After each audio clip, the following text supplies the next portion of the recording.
Olá, graça e a paz, tudo bem com você? Eu sou a Adriana Lima, do Conectados à Luz.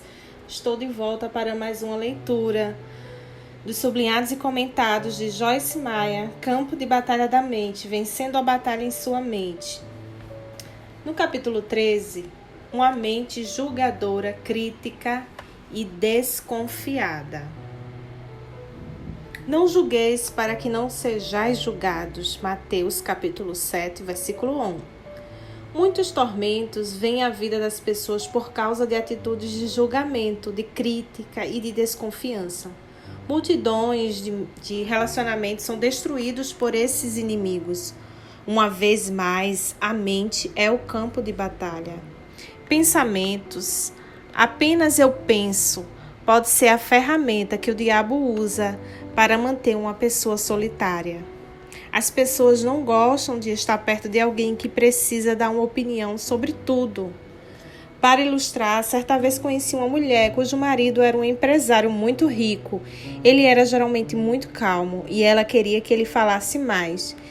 Ele sabia bastante sobre muitas coisas. Ela ficava zangada com ele quando eles estavam em um grupo de pessoas e alguém começava uma conversa sobre um assunto com o qual seu marido poderia ter contribuído inteligentemente. Ele poderia ter lhes dito tudo o que sabia, mas não o fazia. Certa noite, depois que ele e sua esposa haviam retornado de uma festa, ela o repreendeu dizendo: "Por que você disse àquelas pessoas o que você sabia sobre o que eles estavam conversando? Você só ficou lá e agiu como se não soubesse coisa alguma." "Eu já sei o que sei," ele respondeu. "Tento ficar quieto e ouvir. Assim eu posso descobrir o que os outros sabem." Entendi que era exatamente por isso que ele era rico. Ele também era sábio. Poucas pessoas conseguem riqueza sem sabedoria. E poucas pessoas têm amigos sem usar sabedoria em seus relacionamentos. Ser rápido para julgar, ser opiniático e ser crítico são, com certeza, 3 maneiras de ver um relacionamento se dissolver. Satanás, com certeza, quer que sejamos rejeitados, então ele ataca a nossa mente nessas áreas. Este capítulo, espero, nos ajudará a reconhecer padrões errados de pensamento, como também a aprender como lidar com a dúvida. O julgar definido. No dicionário expositivo das palavras no Novo Testamento, Divine, uma das palavras gregas traduzidas como julgamento é parcialmente definida como uma decisão sobre as faltas dos outros e contém uma referência cruzada à palavra condenação. De acordo com a mesma fonte, uma das palavras gregas traduzidas como julgar é parcialmente definida como formar uma opinião e contém uma referência cruzada à palavra sentença. Deus é o único que tem o direito de condenar ou sentenciar. Portanto, quando fazemos um julgamento sobre alguém, estamos, de certo modo, nos colocando como Deus na vida dessa pessoa. Não sei sobre você, mas isso coloca um pequeno medo divino em mim. Sou bastante ousada, mas não estou interessada em tentar ser Deus. Essas áreas foram no passado um problema sério em minha personalidade e acredito que serei capaz de dividir algumas coisas que Deus tem me ensinado que o ajudarão. Crítica, opiniões e julgamento parecem ser parentes, então vamos discuti-los juntos como um problema gigante. Eu era crítica porque sempre parecia ver o que estava errado em vez de ver o que estava certo. Algumas personalidades são mais propensas a essa falha do que outras. Alguns tipos de personalidade mais joviais não querem ver nada, exceto as coisas felizes e divertidas da vida. Então, eles não prestam muita atenção nas coisas que poderiam arruinar seu prazer. A personalidade mais melancólica ou a personalidade controladora frequentemente vê o que é errado primeiro. Geralmente, as pessoas com esse tipo de personalidade são generosas em compartilhar suas opiniões negativas e pontos de vista com os outros. Devemos perceber que temos nossa própria maneira de ver as coisas. Gostamos de dizer às pessoas o que pensamos, e esse é exatamente o ponto. O que eu penso pode ser certo para mim, mas não necessariamente certo para você, vice-versa. Com certeza sabemos que não roubarás é certo para todos, mas aqui estou falando de milhares de coisas que encontramos todo dia que não são necessariamente nem certas nem erradas, mas são simplesmente escolhas pessoais. Eu poderia acrescentar que essas são escolhas que as pessoas têm o direito de fazer por conta própria, sem interferência externa. Eu e meu marido somos extremamente diferentes em nosso enfoque sobre muitas coisas. Decorar uma casa seria uma dessas coisas. Não é que não gostemos de qualquer coisa que o outro escolher, mas se sairmos para fazer compras de coisas de casa juntos, sempre parece que Dave gosta de uma coisa e eu de outra. Por quê? Simplesmente porque somos duas pessoas diferentes. A opinião dele é tão boa quanto a minha e a minha é tão boa quanto a dele. Elas são simplesmente diferentes. Levou anos para que eu entendesse que não havia nada errado com Dave, só porque ele não concordava comigo. E claro, geralmente eu o deixava saber que achava que havia alguma coisa errada com ele por não compartilhar minha opinião. Obviamente, minha atitude causou muito atrito entre nós e machucou nosso relacionamento. Orgulho, um problema do eu. Digo a cada um dentre vós que não se valorize nem pense de si mesmo além do que convém. Não tenha uma opinião exagerada de sua própria importância. Antes, pense com moderação. Avalie sua habilidade com julgamento sóbrio, segundo a medida da fé que Deus repartiu a cada um. Romanos capítulo 12, versículo 3. Julgamento e crítica são frutos de um problema mais profundo, orgulho. Quando o eu em nós é maior do que deveria ser, ele sempre causará os tipos de problemas que estamos discutindo. A Bíblia repetidamente nos adverte sobre sermos presunçosos. Sempre que nos superamos em uma área apenas porque Deus nos deu um presente de graça por isso. Se formos presunçosos ou tivermos uma opinião exagerada de nós mesmos, então isso nos levará a desprezar os outros e a avaliá-los com menos do que somos. Esse tipo de atitude ou pensamento é extremamente detestável ao Senhor e abre muitas portas ao inimigo em nossa vida. Temor santo. Irmãos, se alguém for surpreendido em alguma falta ou pecado de qualquer natureza, vós que sois espirituais, que sois responsivos ao Espírito Santo e controlados por ele, corrigi-o e restaurai-o e reintegrai-o sem qualquer senso de superioridade e com espírito de brandura. E guardai-vos, mantendo o olho atento para vós mesmos, para que não sejais também tentados. Levai, suportai, carregai as cargas e as falhas morais e incômodas uns dos outros, e assim cumprireis e observareis perfeitamente a lei de Cristo, o Messias, e completareis o que está faltando em obediência a ele. Porque se alguém, qualquer pessoa, julga ser alguma coisa muito importante para condescender e sustentar o fardo de outrem, não sendo nada, a si mesmo se engana e se ilude. Gálatas capítulo 6, versículo 1 ao 3. Um exame cuidadoso dessa passagem revela-nos rapidamente como devemos agir em relação à fraqueza que observamos nos outros. Ela demonstra a atitude mental que devemos manter dentro de nós mesmos. Devemos ter um temor santo do orgulho e devemos ser cuidadosos com o julgar dos outros ou ser críticos com eles. Quem somos nós para julgar? Quem és tu que julgas e censuras o servo alheio? Para o seu próprio Senhor está em pé ou cai, mas está em pé e será sustentado, porque o Senhor, o Mestre, é poderoso para o suster e fazê-lo ficar em pé. Romanos capítulo 14, versículo 4. Pense dessa forma.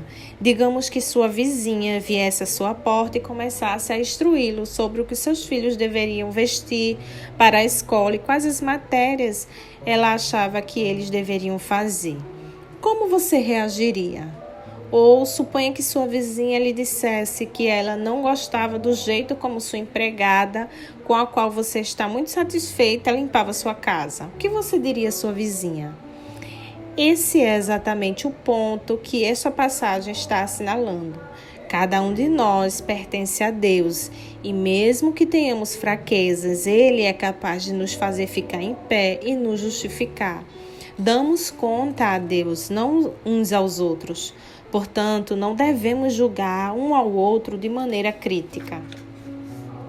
O diabo fica muito ocupado designando demônios para colocar pensamentos de julgamento e de crítica na mente das pessoas. Eu posso me lembrar de quando era divertido para mim sentar-me em um parque ou no shopping e simplesmente olhar para as pessoas passarem enquanto eu formava uma opinião mental de cada uma delas, a roupa, o estilo de cabelo, a companhia, etc. Agora, não podemos nos impedir de ter opiniões, mas não precisamos expressá-las. Creio que podemos até mesmo crescer a ponto de não termos tantas opiniões e aquelas que tivermos não sejam de natureza crítica. Frequentemente digo a mim mesma, Joyce, não é da sua conta. Um grande problema é tramar em sua mente quando você reflete sobre sua opinião até que ela se torne um julgamento. Quanto mais você pensa sobre o problema, mais ele cresce até que você começa a expressá-lo aos outros ou mesmo àquele que você está julgando. Então, ele se tornou explosivo e tem a habilidade de fazer um enorme mal na área do relacionamento, como também na área espiritual. Você pode ser capaz de evitar problemas futuros para você mesmo, simplesmente aprendendo a dizer, não é da minha conta.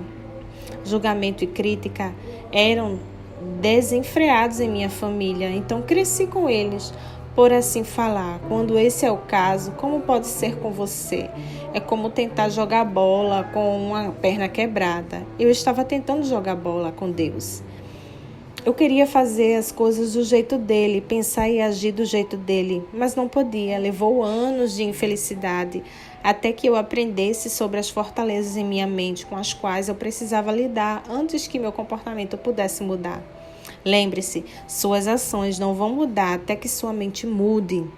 Mateus capítulo 7, versículo de 1 ao 6, é uma passagem bíblica clássica sobre esse assunto de julgamento e crítica. Quando você estiver tendo problema com sua mente nessa área, leia essas e outras passagens. Leia-as de novo em voz alta e use-as como armas contra o diabo que está tentando construir uma fortaleza em sua mente. Ele pode estar operando por meio de uma fortaleza que já está lá por muitos anos. Vamos estudar essa passagem e vamos comentá-la por parte enquanto a percorremos. Semeando e colhendo julgamentos. Mateus capítulo 7, versículo 1 e 2. Não julgueis e critiqueis e condenei os outros, para que não sejais julgados e criticados e condenados vós mesmos. Pois com o critério com que julgardes e criticardes e condenados os outros, sereis julgados e criticados e condenados. E, de acordo com a medida com que tiverdes medido os outros, vos medirão também. Essa passagem diz-nos claramente que colheremos o que plantarmos. Gálatas capítulo 6 e 7. Semear e colher não se aplica apenas às áreas agrícolas e financeiras, aplica-se também à área mental.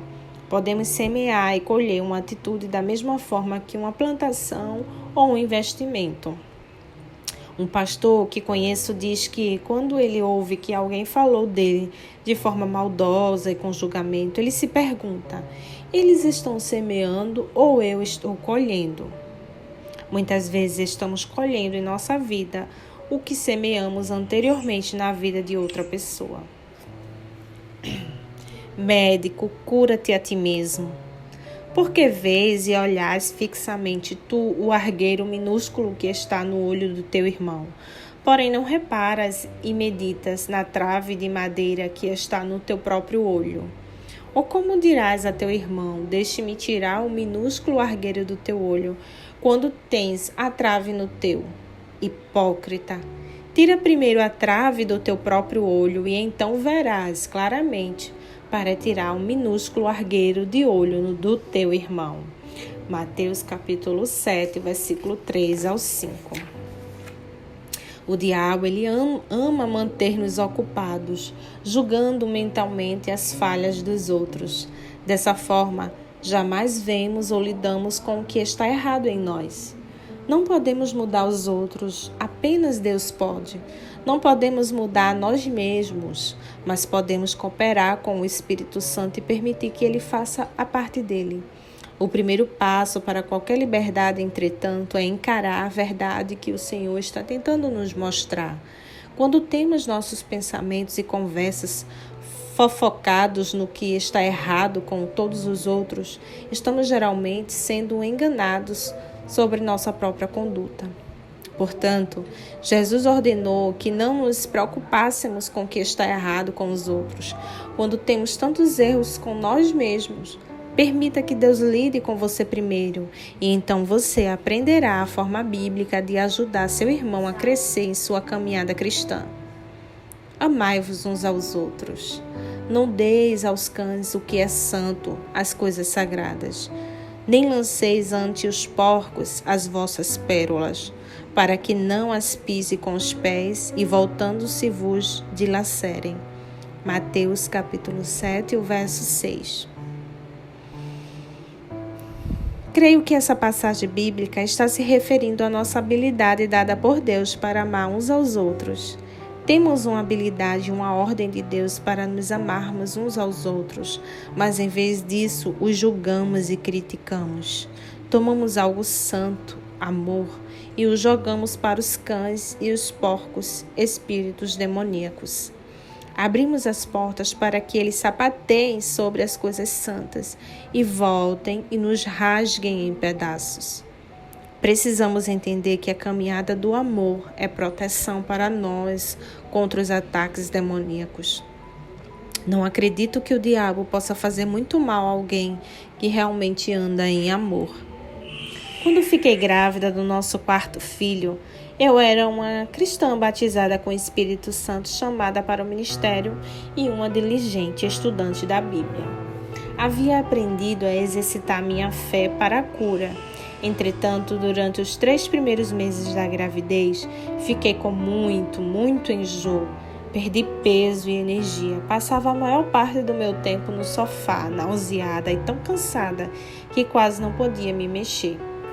A situação estava realmente me confundindo. Uma vez que havia passado maravilhosamente bem durante minhas 3 outras gestações. Embora eu fosse à igreja, não conhecia muito da palavra de Deus. Então, não usava minha fé ativamente para nada. Agora estava muito familiarizada com as promessas de Deus e mesmo assim estava doente. E nem mesmo muitas orações a Deus e repreensão ao diabo estava removendo o problema. Um dia, enquanto estava na cama ouvindo meu marido e meus filhos se divertindo no pátio atrás da casa, perguntei a Deus agressivamente: o que está errado comigo? Por que estou tão enjoada? E por que não estou melhorando? O Espírito Santo me moveu a ler Mateus, capítulo 7, versículo 1.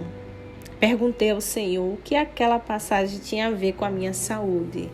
Continuei sentindo que deveria lê-la de novo e de novo. Finalmente, Deus abriu minha memória para um evento que havia acontecido 2 anos antes. Eu havia dirigido um estudo bíblico doméstico ao qual compareceu uma jovem senhora a quem chamaremos de Jane. Jane frequentou o curso fielmente até que engravidou, mas então se tornou difícil para ela comparecer regularmente porque ela estava sempre cansada e se sentindo mal. Enquanto estava deitada naquele dia, lembrei-me de que outra irmã cristã e eu tínhamos conversado sobre Jane, julgando-a e criticando-a porque ela não se esforçava nas suas circunstâncias e não era diligente em vir ao estudo bíblico. Jamais nos oferecemos para ajudá-la de qualquer maneira. Apenas formamos uma opinião de que ela era fraca e estava usando a gravidez como desculpa para ser preguiçosa e autoindulgente. Agora eu estava nas mesmas condições de Jane 2 anos antes. Deus me mostrou que, embora eu tivesse sido saudável durante minhas primeiras 3 gestações, tinha aberto uma imensa porta para o diabo, para meu julgamento e crítica. Eu tinha tomado minhas pérolas, a coisa santa, a minha habilidade de amar Jane, jogando aos cães e porcos. E agora eles tinham voltado e estavam me rasgando em pedaços. Posso dizer-lhe, fui bastante rápida em me arrepender. Assim que o fiz, minha saúde foi restaurada e passei muito bem durante o tempo restante da minha gravidez. Desse incidente aprendi uma importante lição sobre os perigos de julgar e criticar os outros. Gostaria de poder dizer que depois daquela experiência jamais cometi outro erro daquela natureza, mas sinto dizer que tenho cometido muitos e muitos erros desde então. Cada vez Deus tem precisado tratar comigo pelo que lhe sou agradecida. Nós todos cometemos erros, nós todos temos nossas fraquezas. A Bíblia diz que não devemos ter um coração duro, um espírito crítico de uns para com os outros, mas em vez disso devemos nos perdoar uns aos outros e mostrar misericórdia uns para com os outros, da mesma forma que Deus, por amor a Cristo, tem feito por nós. Efésios capítulo 4, versículo 32. Julgar traz condenação. Portanto, és indesculpável. Não tens desculpa ou defesa ou justificação, ó homem, quando julgas quem quer que sejas, porque no que julgas e passas sentença a outro, a ti mesmo te condenas, pois tu que julgas habitualmente praticas as próprias coisas que condenas e censuras e denuncias. Romanos, capítulo 12, versículo 1. Em outras palavras, nós fazemos exatamente as mesmas coisas pelas quais julgamos os outros. O Senhor deu-me um exemplo muito bom certa vez para ajudar-me a entender esse princípio. Eu estava ponderando por que nós mesmos fazíamos alguma coisa e achávamos perfeitamente correto, mas julgávamos alguém que o fizesse. Ele disse: Joyce, você se olha com óculos cor-de-rosa, mas olha para todos os outros com lentes de aumento. Nós nos desculpamos por nosso comportamento, mas quando alguém mais faz a mesma coisa que fazemos, frequentemente não mostramos misericórdia. Fazer aos outros o que queremos que elas nos façam. Mateus capítulo 7, 12 é um bom princípio para a vida, o qual, se segundo, evitará muito julgamento e crítica. Uma mente julgadora é um ramo de uma mente negativa. Pensar sobre o que está errado com alguém em vez de pensar no que está certo. Seja positivo e não negativo. Os outros se beneficiarão, mas você se beneficiará mais do que qualquer um. Guarde seu coração. Sobre tudo o que se deve guardar, guarda e cuida com toda vigilância o teu coração, porque dele procedem as fontes da vida. Provérbios, capítulo 4, versículo 23. Se você quer vida fluindo para você e de você, guarde seu coração. Certos tipos de pensamentos são impensáveis para um crente, julgamento e crítica entre eles. Todas as coisas que Deus tenta nos ensinar são para nosso próprio bem e felicidade. Seguir o caminho de Deus traz fecundidade. Seguir o caminho do diabo traz decadência. Suspeite da suspeita. O amor tudo suporta sobre qualquer coisa e tudo que venha está sempre pronto a acreditar no melhor de cada pessoa. 1 Coríntios capítulo 13, versículo 7. Posso dizer honestamente que a obediência a essa passagem tem sempre sido um desafio para mim. Fui criada para ser desconfiada. Na verdade, fui ensinada a desconfiar de todos, especialmente se eles fingissem ser bons, porque deviam estar querendo alguma coisa. Além de ser ensinada a desconfiar dos outros e dos seus motivos, tive várias experiências desapontadoras com pessoas, não apenas antes de ter me tornado uma cristã ativa, mas depois disso também. Meditar nos componentes do amor e perceber que o amor sempre espera o melhor tem me ajudado grandemente a desenvolver uma nova forma de pensar. Quando sua mente for envenenada ou quando Satanás ganhar fortalezas em sua mente, ele precisa ser renovada de acordo com a palavra de Deus. Isso é feito aprendendo-se a palavra e meditando, refletindo sobre ela, murmurando-a para você mesmo, pensando nela. Nós temos o maravilhoso Espírito Santo em nós para nos lembrar quando nossos pensamentos estiverem indo na direção errada. Deus faz isso por mim quando estou tendo pensamentos de desconfiança em vez de pensamentos amorosos. O homem natural, ele pensa, se eu confiar nas pessoas, elas se aproveitarão de mim. Talvez, mas os benefícios superam de longe quaisquer experiências negativas. Confiança e fé trazem alegria à vida e ajudam os relacionamentos a crescer até seu potencial máximo. A suspeita mutila um relacionamento, geralmente o destrói. A coisa mais importante a considerar é esta: os caminhos de Deus funcionam, os caminhos do homem não. Deus condena os julgamentos, a crítica e a suspeita, e da mesma maneira nós deveríamos fazê-lo. Ame o que Deus ama, odeie o que Deus odeia. Permita o que Ele permita e rejeite o que Ele rejeita. Uma atitude equilibrada é sempre a melhor política. Isso não significa que não devamos usar sabedoria e discernimento em nossa conduta com os outros. Não precisamos abrir nossa vida a cada pessoa que encontrarmos, dando a cada um a chance de nos triturar. Por outro lado, não precisamos olhar para todo mundo com um olho negativo e suspeito, sempre esperando que os outros se aproveitarão de nós. Confie em Deus completamente e no homem discretamente. Estando ele em Jerusalém durante a festa da Páscoa, muitos, vendo os sinais, maravilhas e milagres que ele fazia, creram no seu nome, identificaram-se em seu grupo. Mas o próprio Jesus não se confiava a eles, porque os conhecia a todos os homens, e não precisava de que alguém lhe desse testemunho a respeito do homem.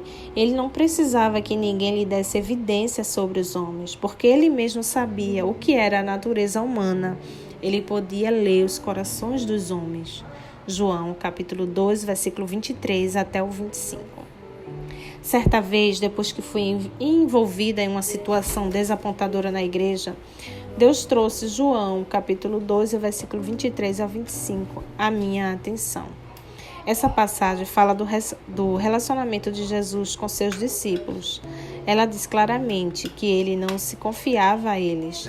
Ele não diz que ele suspeitava deles ou que não tinha confiança neles. Apenas explicava que, como ele entendia a natureza humana que nós todos temos, não se confiava a eles de forma desequilibrada. Aprendi uma boa lição. Eu tinha sido machucada profundamente na situação da igreja porque eu tinha me envolvido demais com um grupo de senhoras e perdi o equilíbrio. Cada vez que perdemos o equilíbrio, abrimos a porta para o diabo. A primeira carta de Pedro, capítulo 5, versículo 8, diz: sede bem equilibrados, sóbrios de mente e vigilantes e cautelosos em todas as ocasiões, porque o diabo, vosso adversário, anda em derredor como leão que ruge com fome selvagem, procurando alguém para agarrar e devorar. Aprendi que estava me apoiando nas senhoras desse grupo e colocando nelas uma confiança que pertence apenas a Deus. Só podemos ir até aí em qualquer relacionamento humano. Se formos além da sabedoria, problemas surgirão e seremos machucados. Sempre coloque sua confiança completa no Senhor. Assim fazendo, abrirá a porta para o Espírito Santo, deixá-lo saber quando você está cruzando a linha do equilíbrio. Algumas pessoas acham que têm discernimento, quando na verdade são apenas desconfiadas. Há um verdadeiro dom do Espírito, chamado de discernimento de Espírito. 1 Coríntios, capítulo 12, versículo 10. Ele discerne o bom e o mal, não apenas o mal. A suspeita vem de uma mente não renovada. O discernimento vem de um espírito renovado. Ore por dons verdadeiros, não por carne que se disfarça de dons do Espírito. O verdadeiro discernimento espiritual provocará oração, não fofoca. Se um problema genuíno está sendo discernido por um dom verdadeiro, esse seguirá o padrão divino para lidar com aquele, não formas carnais que apenas espalham e aumentam o problema. Palavras doces, agradáveis e curadas. O coração do sábio é mestre de sua boca e aumenta o conhecimento e a persuasão nos seus lábios. Palavras agradáveis são como favo de mel, doces para a alma e medicina para o corpo. Provérbios, capítulo 16, versículo 23 e 24. Palavras e pensamentos são como osso e medula, tão próximos que é difícil dividi-los. Hebreus capítulo 4, versículo 12. Nossos pensamentos são palavras silenciosas que apenas nós e o Senhor ouvimos. Mas tais palavras afetam nosso homem interior, nossa saúde, nossa alegria e nossa atitude. As coisas que frequentemente pensamos saem da nossa boca e, é triste dizer, algumas vezes elas nos fazem parecer tolos. Julgamento, crítica e suspeita nunca trazem alegria. Jesus disse que ele veio para que tivéssemos e desfrutássemos a vida. João capítulo 10 e 10. Comece a operar na mente de Cristo e você penetrará no novo estado de vida. Amém. Aqui eu encerro o capítulo 13 desse livro maravilhoso de Joyce Meyer. Se você está gostando, não deixe de dar um like, curta, comenta, compartilha com teus amigos e aplique essa palavra no seu coração, tá bom? Te espero no próximo áudio. Fica com Deus!